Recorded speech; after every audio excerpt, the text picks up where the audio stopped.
இனிய தொன்மொழி முன்னோர் சொன்ன நல்மொழி கவிஞர் போற்றும் அடைமொழியா எனது அன்னை தமிழுக்கு முதற்கண் வணக்கத்தை தெரிவித்துக் கொள்கிறேன். இந்த புனித நாளில் தீபாவளி குறித்து சில வார்த்தைகள் பேசுவதில் நான் மகிழ்ச்சி அடைகிறேன். தீபாவளி என்பது தெய்வங்களின் வரிசை என்று பொருள்படும். தீபாவளி திருநாள் இந்திய மக்களின் மிக முக்கியமான பண்டிகையாக ஆகும். யாதும் ஊரே யாவரும் கேளி என்னும் வரிகளுக்கேற்ப மொழி, இனம், மதம் கடந்த அனைத்து மக்களும் ஒற்றுமையுடன் கொண்டாடப்படும் மகத்தான பண்டிகை தீபாவளி ஆகும். தீபாவளி என்பது விலங்குகளின் பண்டிகை எனலாம். தீபம் என்றால் விலகு, ஆவலி என்றால் வரிசை என்று பொருள். இது இருள் நீங்கி ஒளி பரவுவதையும், அறியாமை நீங்கி அழிவு பெறுவதையும், தீமை அழிந்து நன்மை வென்றதையும் குறிக்கிறது. தீபங்களை வரிசையாக ஏற்றி இறைவனை வழிபடும் தினமே தீபாவளி. இந்த தீபாவளி திருநாளை இந்து, சீக்கியம், ஜைனம் மற்றும் பௌத்தம் போன்ற மதங்களை சேர்ந்தவர்கள் கொண்டாடுகிறார்கள்.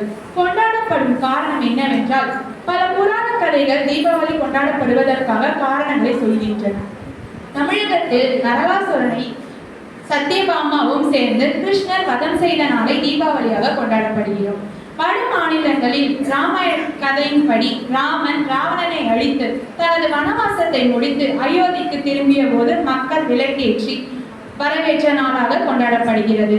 தீபாவளி அன்று சூரிய உதயத்திற்கு முன் எண்ணெய் தேய்த்து குளிப்பது ஒரு பாரம்பரியம். இந்த நாளில் அனைவரும் புத்தாடை அணிவார்கள். இனிப்பு வகைகளை செய்து நண்பர்கள் மற்றும் உறவினர்களுக்கு பரிமாறிக்கொள்வார்கள். தீபாவளி அன்று மக்கள் வீடுகளில் விளக்கேற்றி மற்றும் கோலங்களால் அலங்கரிப்பர். செல்வ திருமகளான லட்சுமி தேவியை பூஜிப்பர். தீபாவளி அன்று எண்ணெய் வைத்து குளிப்பது புனித நீராடல் என்று சொல்கிறார்கள். தண்ணீரில் கங்கையும் எண்ணெயில் லட்சுமியும் அரபில் சரஸ்வதியும் குடியிருப்பதாக கருதப்படுகின்றது.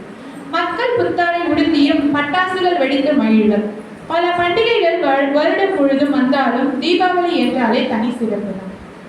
இது வெறும் பண்டிகை மட்டுமல்லாது வாழ்வில் செம்மையாகவும் அழகிய தீப திருநாளாகவும் அமைகின்றது. வாழ்வில் தீமைகள் அகன்று நன்மை வரும் என்பதை தீபாவளி நமக்கு உணர்த்துகிறது. பட்டாசுகளை வெடித்து மகிழ்ந்தாலும் அதிலிருந்து வரும் புகை சுற்றுச்சூழலுக்கு தீங்கு விளைவிக்கிறது என்பதை நாம் நினைவில் கொள்ள வேண்டும். எனவே பட்டாசு வெடிப்பதன் மூலம் மற்றவர்களுக்கு சுற்றுச்சூழல்களுக்கும் தீங்கற்ற முறையில் தீபாவளியை கொண்டாடப்படுவோம். தீபாவளி உறவுகளை புதுப்பித்து மகிழ்ச்சியை பெருகும் பண்டிகையாகும். இந்நன்னாளிலே இயற்கை அன்னைக்கும் அனைத்து உயிர்களுக்கும் இடையூறு செய்யாமல் சூழலை மாசடையாது இயற்கையை பேணும் வண்ணம் இனிதாக கொண்டாடப்பட வேண்டும். ஒரு குட்டி ஸ்டோரி நான் சொல்லிடுறேன்.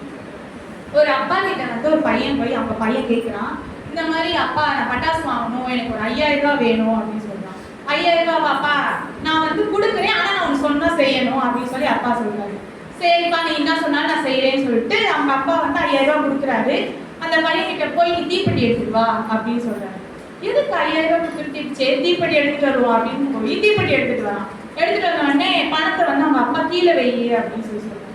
கீழே வச்ச உடனே அந்த பையன் என்ன பண்றான், எதுக்கு காசு கீழே வைக்கிறாங்க அப்படின்னு சொல்லிட்டு சரி தீப்பெட்டி பொறுத்து நெருப்புது படத்துல வை அப்படின்னு சொல்றாரு. என்னப்பா இப்படி சொல்றீங்க, இப்பெல்லாம் செய்யக்கூடாதுப்பா, தப்புப்பா அப்படின்னு சொல்லி அவன் சொல்றான். அதே மாதிரிதான் தீபாவளியில நம்ம வெடிக்கிற வெடியும், நீ என்ன 5000 ரூபாய் வாங்கினாலும் சரி, 10000 ரூபாய் வாங்கினாலும் சரி, 20000 வாங்கினாலும் சரி, இது எல்லாமே ஒரு புகையா தான் போக போகுது அப்படின்னு சொல்லி சொல்றாரு.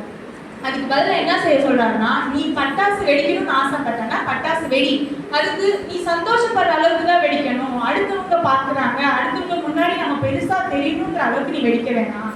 நீ வாங்குனா 5000 ரூபாய் வாங்கினாலும் ஒரு 1500 ரூபாய் 2000 வரைக்கும் வெடி மிச்ச காசை இல்லாதவங்களுக்கு கொடு.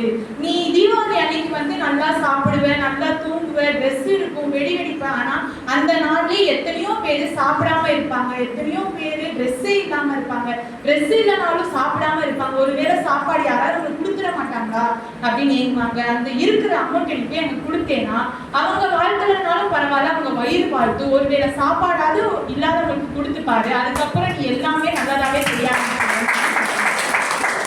என்று கூறி பேச வாய்ப்பளித்த அனைவருக்கும் நன்றி கூறி எனது உரையை இத்துடன் நிறைவு செய்கிறேன். நன்றி, வணக்கம்.